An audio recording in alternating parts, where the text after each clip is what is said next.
Saudara, pada hari ini kita akan melanjutkan pelajaran kita dari Godly Character. Kita sedang belajar mengenai mengatasi kemarahan. Ya, mengatasi kemarahan itu adalah pelajaran untuk kita belajar menjadi seorang yang lemah lembut, yang dikatakan di dalam Matius pasal 5. Katakan bahwa berbahagialah orang yang lemah lembut. Dan lawan daripada lemah lembut adalah kemarahan. Orang yang suka marah, ya, orang yang selalu marah, itu bukan orang yang lemah lembut. Nah, lemah lembut di sini bukanlah lemah gemulai. Lemah lembut di sini bahasa Inggrisnya adalah meek atau meekness. Nah, meek itu adalah boleh dibilang orang yang trusting kepada Tuhan. Ya, jadi dia tidak cepat marah karena dia trust kepada siapa Tuhan adanya. Tuhan yang memimpin kehidupan kita, yang take care kehidupan kita. Sebab itu kalau sesuatu terjadi ke dalam hidup kita yang tidak kita sukai, kita tidak perlu marah-marah, ya. Kita mempunyai Tuhan yang memeliharakan hidup kita. Nah, sebab itu jadi kemarin minggu yang lalu kita sudah belajar sama-sama mengenai bagaimana dunia katakan mengenai kemarahan dan bagaimana Alkitab katakan mengenai kemarahan. Dan saya harap saudara sudah pelajari lagi dan saudara melihat perbedaannya, betapa berlawanan sekali saudara. Apa yang dunia katakan sama apa yang Alkitab katakan.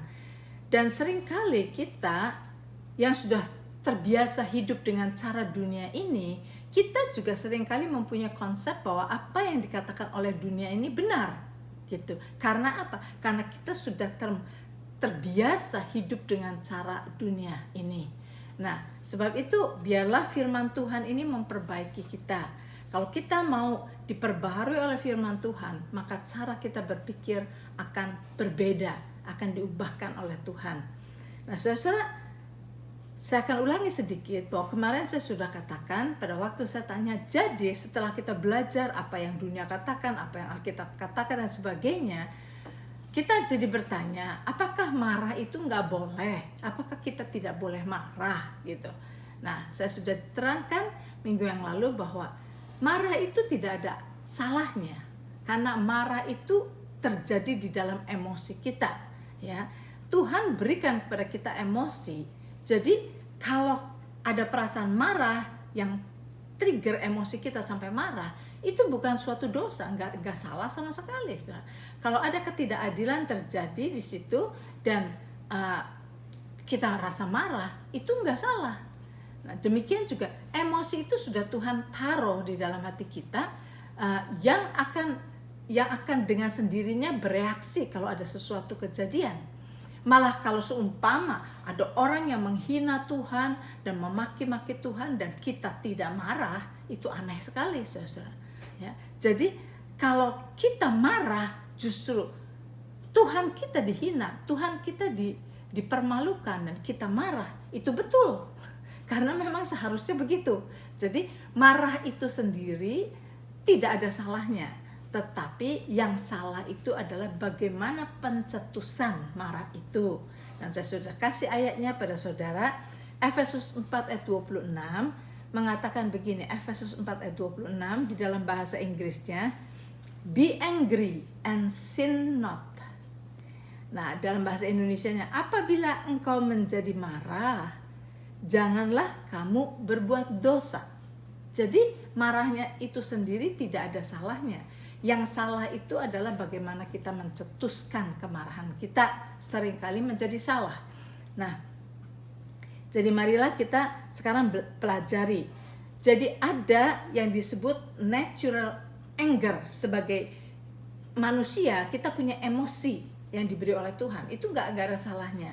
Dan kita juga melihat, kemarin minggu yang lalu saya sudah terangkan bagaimana Tuhan Yesus pun marah pada waktu dia melihat orang berjual beli di bait Allah, ya. Tuhan marah.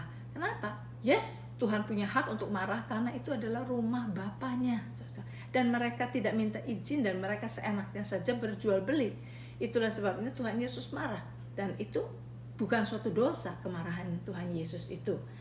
Nah, sekarang saudara, Tetapi ada kemarahan yang sebetulnya betul kita berasa marah, di dalam emosi kita marah, tapi kemudian menjadi yang tidak betul. Itu bagaimana kemarahan yang betul bisa menjadi tidak betul adalah dalam cara kita mencetuskan kemarahan kita. Ada kemarahan yang salah adalah pada waktu kita marah, kemudian kita mengumbar kemarahan kita. Mengumbar kemarahan kita, akibatnya kita mengeluarkan kata-kata yang menyakiti orang, menghina orang, itu adalah salah, itu dosa. Ada lagi kemarahan yang tidak kita umbar-umbar, tetapi kita simpan kemarahan itu, simpan di dalam hati kita, sampai menghasilkan kepahitan. Itu juga salah, itu juga dosa. Jadi yang diumbar keluar sampai menyakiti orang-orang itu juga salah, tapi juga yang disimpan ke dalam sampai menghasilkan kepahitan itu juga salah. Kemarahan yang salah. Ya, ada banyak orang yang kelihatannya dia nggak marah, padahal mungkin dia dihina, padahal dia mungkin diperlakukan tidak adil, dia diam saja, tetapi dia simpan menjadi kepahitan di dalam dia. Itu dosa, itu salah. Nah, mari kita lihat, saudara-saudara, isunya di sini di dalam kemarahan itu, kemana kemarahan itu kita directkan, ya, kita tujukan kemana kemarahan itu yang harus kita coba selidiki pada saat kita marah. Oke. Kemarahan itu bisa kita directkan kepada orang di sana, orang lain. Itu bisa kemarahan kita directkan pada orang lain. Kedua, bisa kemarahan itu kita directkan kepada diri kita sendiri. Ya, kita marah kepada diri sendiri sampai kita nggak bisa ngampuni diri sendiri. Gitu. Bisa didirectkan ke orang lain, bisa didirectkan kepada diri kita sendiri. Tetapi ada satu lagi, bisa kemarahan kita itu kita directkan kepada to solve the problem. Ini yang benar, saudara, to solve the problem. Jadi bagaimana maksudnya kalau kemarahan kita itu dimaksudkan solve the problem itu bagaimana? Begini, saya kasih contoh.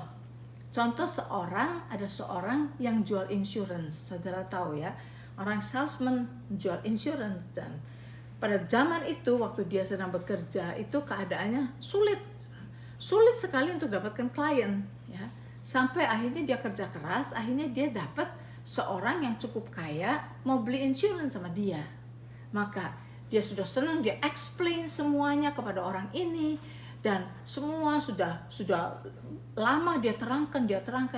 Akhirnya sesudah selesai itu orangnya berkata, oke, saya mau beli insurance kamu.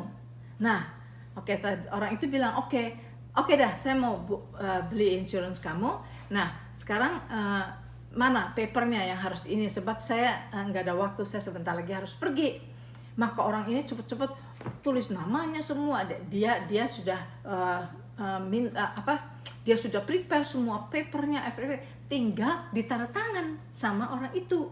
Nah, semua sudah tinggal ditandatangan sama orang itu. Nah, pada waktu orang itu menandatangan, dia berikan berikan pen, dia coba menandatangan pakai pen itu, nggak keluar tintanya, tintanya nggak keluar. Nah, maka orang ini, dia ambil pen itu, dia coba, nggak keluar. Dia cari di tasnya pen yang lain, nggak ada. Dan di tempat situ nggak ada apa-apa. Sehingga orang ini sudah menunggu untuk tanda tangan itu. Pennya nggak ada, saudara. Cari nggak bisa, dan itu nggak jalan-jalan. Akhirnya orang itu berkata, oke, sorry ya, saya mesti pergi. Saya nggak ada waktu lagi. I have to go sekarang ini. Jadi orang itu pergi, saudara. Nggak jadi tanda tangan. Nah, orang ini yang salesman ini ngerasa, dia kecewa sekali. Nah, kecewa itu dia juga kesel, marah juga kan, kesel sama ini pen kok kenapa gitu. Kenapa nggak jalan? Gara-gara pen nggak jalan, makanya orang itu nggak jadi beli insurance itu. Nah, saking jengkel ya, marah, jengkel, kecewa semua. Akhirnya dia pulang. Sampai di rumah dia juga udah kesel. Masuk ke ruangan di mana dia kantornya dia, kemudian dia buka tasnya sambil hatinya jengkel, mangkel. dia ambil itu, dia melihat pen yang tadi itu, dia bilang ini pen yang bikin kurang ajar, dia bilang, dia mangkal sekali sama pen ini, gara-gara ini pen tidak jalan, saya kehilangan klien. Akhirnya saking jengkelnya dia pretelin itu pen, bukannya dihancurkan, bukan, dibuka semua pen itu, dibuka dalamnya, dilihat tintanya, diapakan, dia lakukan apa-apa. Dia bilang, kenapa sih pen pada zaman ini sekarang suka gitu, suka macet nggak bisa keluar. Dia bilang, kenapa? Apa yang menyebabkan pen ini macet? Maka dia utik, kerjakan apa-apa terus. Dia kerja sama pen itu untuk mencari penyebab kenapa pen tidak jalan. Akhirnya dia kerja keras sampai dia menemukan cara agar supaya pen itu tidak macet. Karena pada zaman itu pen banyak yang macet memangnya. Nah, setelah itu dia menemukan suatu cara yang dia patenkan. Dia bilang, saya bisa membuat sekarang pen yang tidak macet. Akhirnya saudara, dia producing pen yang tidak macet. Dan pen itu menjadi best seller. Semua orang mau beli pen itu. Akhirnya dia mendapat keuntungan yang luar biasa banyaknya. Jauh lebih besar daripada kalau dia jual insurance kepada orang itu, saudara. Gara-gara dia solving the problem, kenapa pen itu tidak jalan. Akhirnya dia bisa menjadi seorang yang punya bisnis yang besar, menjual pen, dan benar-benar, saudara, dia solve the problem itu karena dia sekarang marahnya dia itu dia salurkan untuk solve the problem, bukan salurkan marah kepada orang yang tidak beli. Dia juga tidak marah kepada dirinya sendiri, dia marah kepada pen itu, dan dia bereskan pen itu sampai dia menemukan cara membuat pen yang tidak macet. Nah, saudara, ini adalah kemarahan yang ditujukan to solve the problem. Nah, kita perlu belajar untuk kalau kita marah, belajar untuk learn to solve the problem, bukan ditembakkan kepada seseorang sampai menyakiti orang itu, juga bukan kita masukkan ke dalam diri kita sehingga menjadi kepahitan, tetapi kita harus belajar untuk solve the problem. Kemarahan itu kita pakai itu kita directkan untuk solve the problem. Nah, mari kita lihat lagi. Jadi kemarahan bisa menjadi dosa ya kalau kita directkan kepada orang lain untuk sengaja menyakiti dia, untuk sengaja menghina dia. Nah, kalau kemarahan kita itu kita lontarkan kepada seseorang untuk menyakiti dia, untuk menghina dia, untuk merendahkan dia, itu dosa, sudah jelas. Atau kalau kita marah dan kita lontarkan dengan outburst, itu maksudnya outburst itu lemparkan barang, tembak dan sebagainya, itu juga adalah dosa. Saudara, mungkin ada suami istri yang kalau marah, istrinya kalau marah lempar-lempar barang, atau suaminya marah mungkin pukul tembok dan sebagainya, itu adalah kemarahan yang tidak benar. Saudara, diarahkan untuk merusak dan sebagainya, itu tidak benar. Dan ada lagi kemarahan yang menjadi dosa adalah kalau didirectkan kepada diri kita sendiri dan menjadi resent di dalam diri kita. Itu adalah begini, ada orang yang marah kepada dirinya sendiri sampai dia tidak bisa mengampuni dirinya sendiri. Itu juga salah, gak boleh sama sekali. Jadi contohnya ada satu kejadian yang saya dengar, seorang yang diinterview di 700 Club satu hari. Orang itu adalah Miss America, saya ingat, namanya Sheryl Pruitt. Nah, Sheryl Pruitt itu pada waktu diinterview, dia menceritakan mengenai kemenangan dia sebagai Miss America dan sebagainya.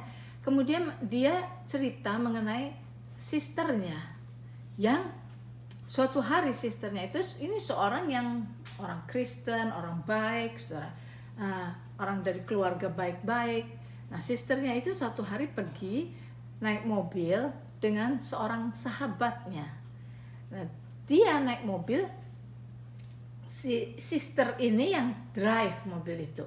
dan sahabatnya duduk di sebelah dia, entah mau pergi beli sesuatu makanan atau apa, saya nggak tahu. Pokoknya mereka berangkat pergi, dan dia drive dengan kecepatan yang benar, drive-nya baik, semuanya dia nggak salah sama sekali. Jadi dia nyetir mobil itu, dan somehow di satu tempat di mana ada satu truk datang yang drivernya mabok. Karena driver itu mabok, nabrak dia, nabrak head on, tag. Begitu dia nabrak itu, temannya mati seketika itu juga. Dia sendiri luka-luka, temannya, sahabatnya itu mati, saudara. Dan dia luka-luka, dia dibawa ke hospital, dia nggak tahu keadaan temannya bagaimana. Sampai di hospital, pada waktu dia sadar, dia sendiri luka-luka. Nomor satu dia tanya bagaimana sahabatnya. Pada waktu dia mendengar sahabatnya mati, saudara, dia marah kepada dirinya sendiri. Dia marah kepada dirinya sendiri. Dia merasa bahwa dia seperti seorang pembunuh. Dia itu seorang pembunuh karena dia merasa dia yang drive mobil itu. Dan orang-orang menerangkan kepada dia itu bukan salah dia, karena orang yang drive truck itu yang mabok, orang itu yang menabrak mobil dia. Jadi semua orang coba menerangkan kepada dia. Bahkan orang tua dari teman yang meninggal ini juga datang ke rumahnya setelah dia pulang dari hospital, setelah temannya sudah dikubur dan sebagainya. Dan begitu orang tuanya mendengar bahwa sister dari Sheryl Pruitt ini marah kepada dirinya sendiri dan tidak bisa mengampuni dirinya sendiri, maka orang tuanya datang ke rumah dia dan berkata kepada dia, of course mereka sedih sekali anaknya meninggal, tapi dia katakan itu bukan salah kamu. Tabrakan itu terjadi bukan salahmu, tetapi salah daripada orang yang nyetir truk itu, yang mabuk.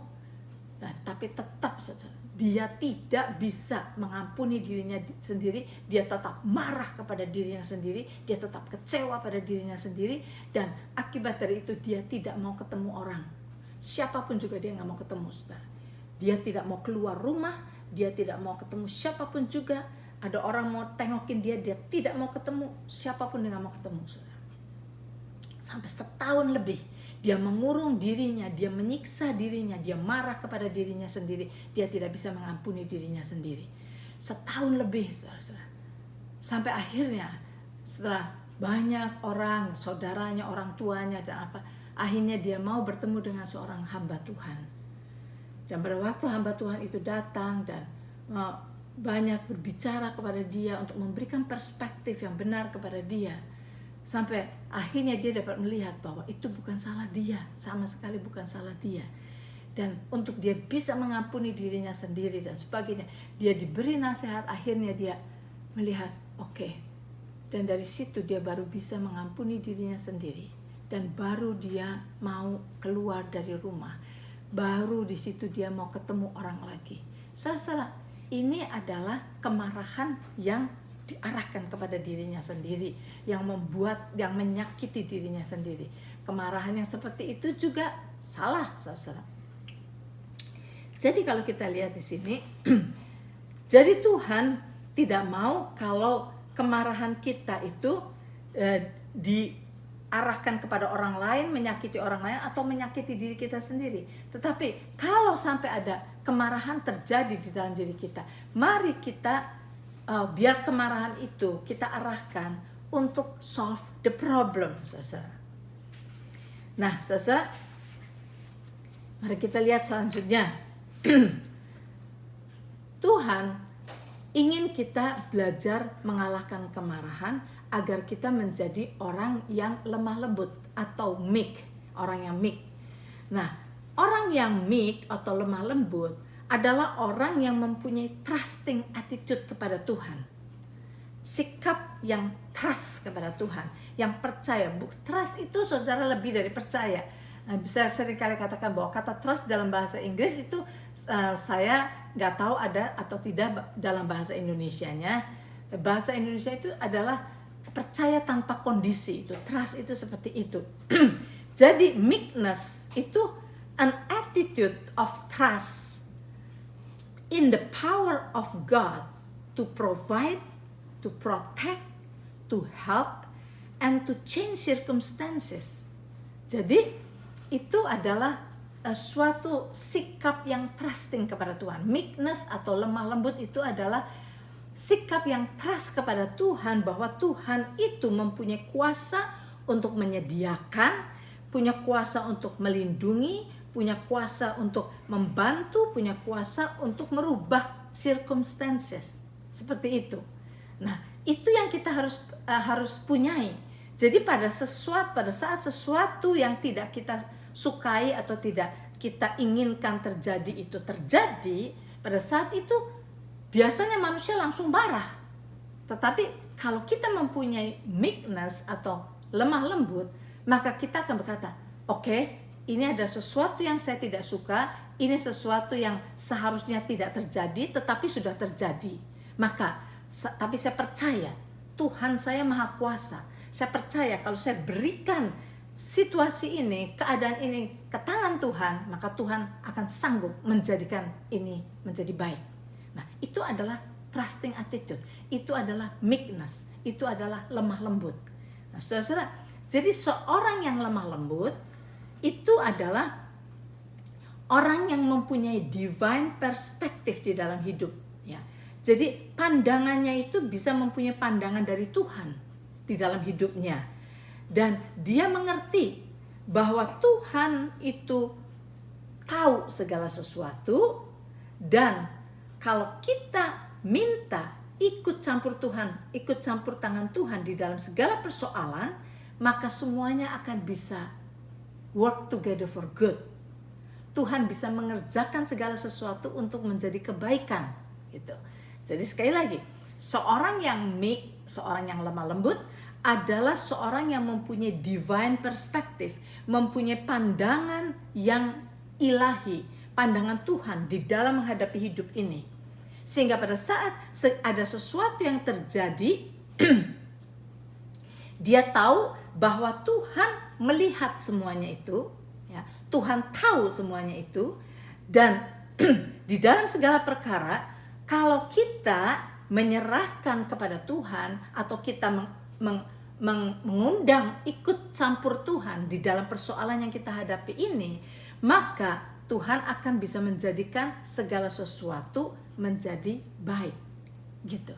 Jadi yang penting kita invite God di dalam persoalan ini, ya, persoalan yang kita tidak sukai. Daripada kita marah-marah melihat hal ini terjadi, coba kita pandang semuanya itu dari perspektif Tuhan, dan kemudian kita berkata, Tuhan, ini sudah tidak terjadi benar, tapi saya percaya Tuhan bisa menjadikan semuanya benar. Sebab itu saya mengundang ikut campurmu di dalam persoalan ini. Nah itu yang dikatakan Roma 8 ayat 28, bahwa Tuhan itu bisa turut bekerja di dalam segala perkara untuk mendatangkan kebaikan buat kita, benar kan? Nah itu kalau kita invite Him, untuk ikut campur di dalam perkara yang kita sedang hadapi ini. Jadi orang yang meek, orang yang lemah lembut itu tidak langsung marah, tidak langsung retaliate di dalam menghadapi suatu persoalan, tetapi langsung dia datang ke Tuhan, langsung dia minta, mengundang Tuhan untuk ikut campur di dalam persoalan ini. Dan seorang yang lemah lembut bukan hanya tahu bahwa Tuhan bisa ikut campur untuk melakukan semua menjadi baik saja, bukan. Jadi Tuhan bukan orang yang lemah lembut bukan hanya percaya kepada Roma 8 ayat 28 saja, tetapi dia juga percaya kepada Roma 8 ayat 29, yaitu bahwa dikatakan bahwa Tuhan itu, coba saudara baca Roma 8 ayat 29, bahwa Tuhan telah menetapkan kita semula, Roma 8 ayat 29, bahwa kita yang dipilihnya dari semula telah ditetapkannya. Jadi gini, di dalam Roma 8 katakan kita tahu sekarang bahwa Allah turut bekerja dalam segala sesuatu untuk mendatangkan kebaikan bagi mereka yang mengasihi Dia, yaitu bagi mereka yang terpanggil sesuai dengan rencana Allah. Itu kan tadi saya katakan bahwa orang ini orang yang meek, orang yang percaya. Oke, ini kejadiannya sudah salah, sudah nggak benar, tapi saya percaya Tuhan bisa tolong. Sebab itu saya minta pertolongan Tuhan, saya undang ikut campur Tuhan di dalam persoalan ini. Dan saya percaya dengan Tuhan ada di dalam persoalan ini, maka semuanya Tuhan bisa jadikan untuk menjadi kebaikan.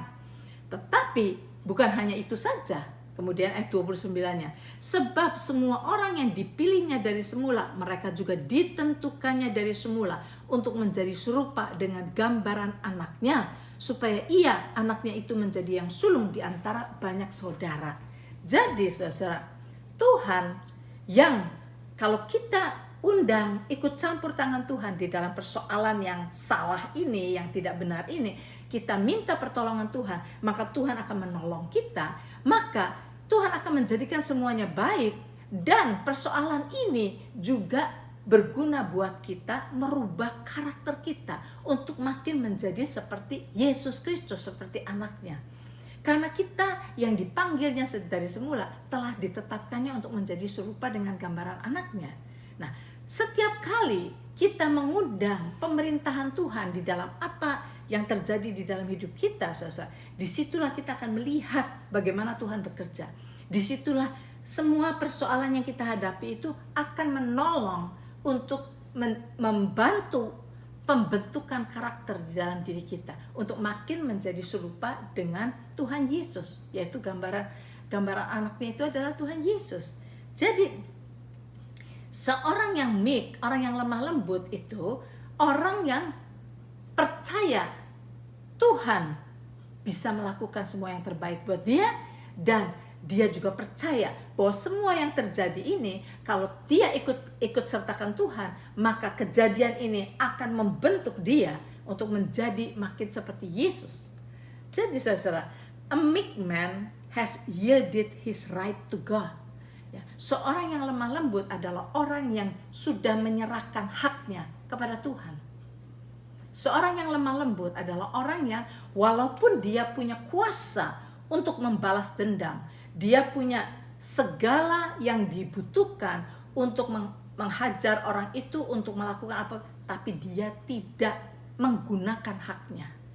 Dan dia serahkan haknya kepada Tuhan. Dan tanya, Tuhan, apa yang harus saya lakukan? Seperti itu. Orang yang meek adalah orang yang bisa yield his right kepada Tuhan. Nah, jadi orang yang pemarah itu adalah orang yang mau handle semuanya di tangannya sendiri. Saya punya hak, saya punya uangnya, saya punya kuasanya, saya punya ininya, saya akan lakukan. Apa yang saya bisa lakukan? Itu adalah orang yang bersandar kepada diri sendiri. Tetapi orang yang meek, orang yang lemah lembut adalah orang yang bisa menyerahkan haknya kepada Tuhan. Kata Tuhan, saya bisa lakukan ini, tapi Tuhan, yang saya mau tahu, apa yang Engkau ingin saya lakukan? Saya mau tunduk kepadamu. Itu saja yang saya akan lakukan. Nah, saudara, ternyata udah setengah jam, saudara. Sebab itu saya berhenti terus sini. Kita akan teruskan minggu depan mengenai mengatasi kemarahan belum selesai.